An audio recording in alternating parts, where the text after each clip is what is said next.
The date for Brian Mbeumo's Manchester United debut has been confirmed by the boss. But the question is, who will make way for this new signing, this marquee signing that certainly has got to start? But we saw the performance of everybody in the last game against West Ham. Who exactly is going to make way for Brian Mbeumo? That's what I'm trying to interrogate in this video. My name is Webb. Like, share, and subscribe, and let me know in your view.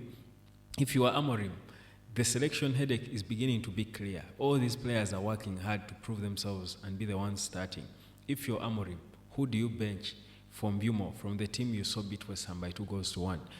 Drop a comment and let me know what you think, as you also let me know when you are indeed intending to come to learn and understand the business of the internet. You better indeed put it close on your schedule, expedite it, because the internet is paying people money, and if you're not enjoying it, you're lagging behind, and it's not cool. Honestly, it's not. If I'm here every day to remind you that you can make this new money from the comfort of wherever you are, in whichever part of the earth that you are, you've got to start to do it now so that you grow your income and enjoy as early as possible. So I'm waiting for you on the number down there on the screen. But here is the, of course, the latest. Brian Mbeumo is not going to play Man United's next pre-season game against Bournemouth on Thursday, the 31st of July.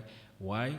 Amorim feels he won't be ready. He's preparing, he's being trained, he's working hard, but they don't feel he will be ready for his debut. They probably want him to come when he's properly fit and ready to perform, because people are excited and they don't want him to be exposed, to come under scrutiny in his first game because he's half fit also, which I think is understandable.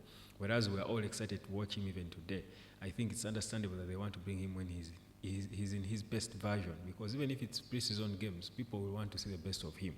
But as Mbeumo is going to come on the 4th of August, because most probably that is the game he's going to play according to Amorim, the last game of the Premier League Summer Series against Everton.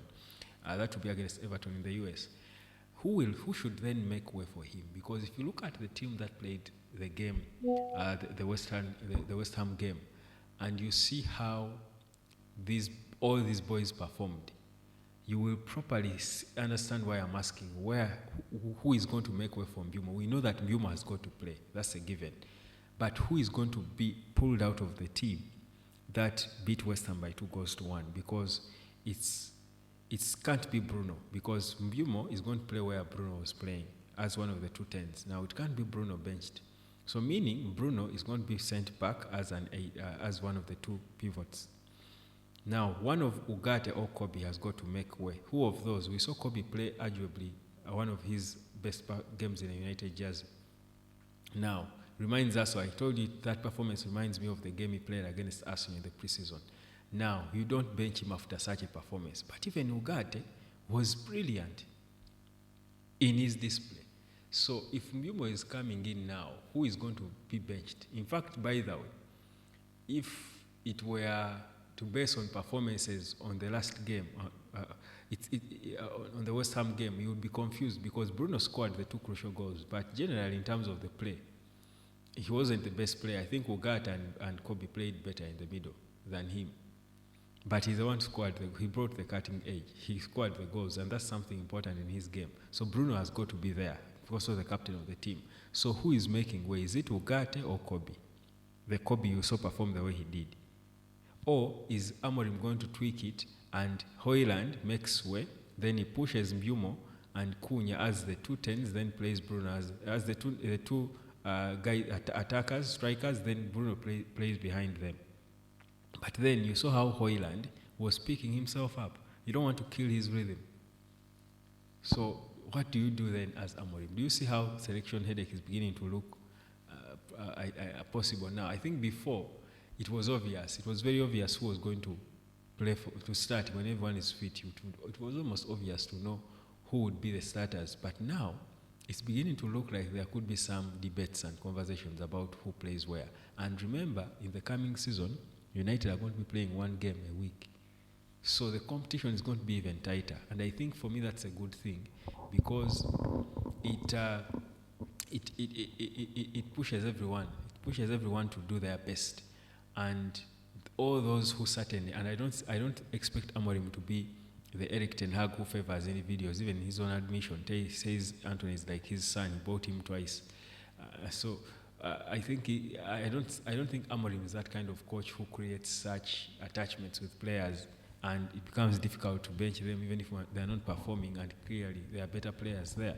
So it's going to be, I think, the best is the one starting. It's going to be a case of the best is the one starting strictly, and I think that's something we haven't really seen for long at Man United.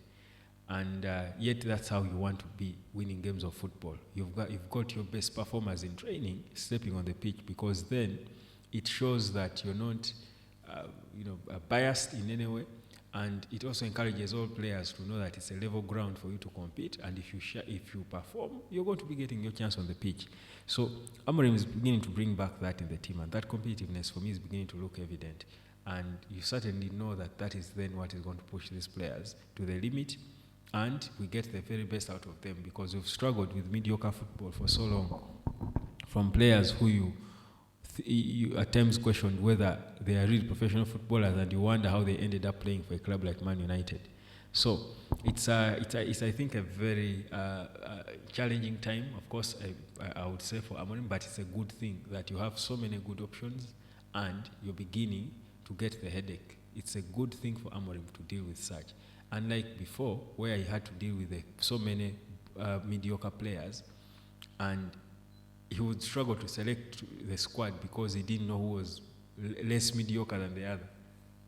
You get what I mean? So it's a better place to be for Man United. But that said, I think one thing I expect from the next game, the Bournemouth game, and before I even go into the transfers, and I know that Benjamin Sesko is being linked to Newcastle now, so advanced. But for me, I think focusing on the players we have who have shown us what they can do, the increase in intensity. Even Cunha himself, I think Delete rather, said it, that he thought everyone was at their best behavior, brought their best game. No one brought mediocre levels against West Ham. You think you want to see a bit of consistency from these players. For the Bournemouth game, you want to see, are they going to maintain that intensity? Is Kobe going to maintain that intensity? Are they even going to step it up higher? Because there is certainly another gear that can be engaged. And that was, I think, the most glaring thing about how Man United was playing, the intensity of everything they were doing. So are they going to be consistent with that? Can they make this their identity? Because Ten Hag struggled to create an identity. Amorim doesn't seem to struggle with such, because I think he's a bit clear in terms of what he wants from his players and how he wants to play. That's, I think, a very important thing. But can we maintain this intensity? Can Kobe play with that pace for 2, 3, 4 consecutive games? If that then becomes the norm, then trust you me, United will be unplayable. Just like if you learn how to earn online, no one will stand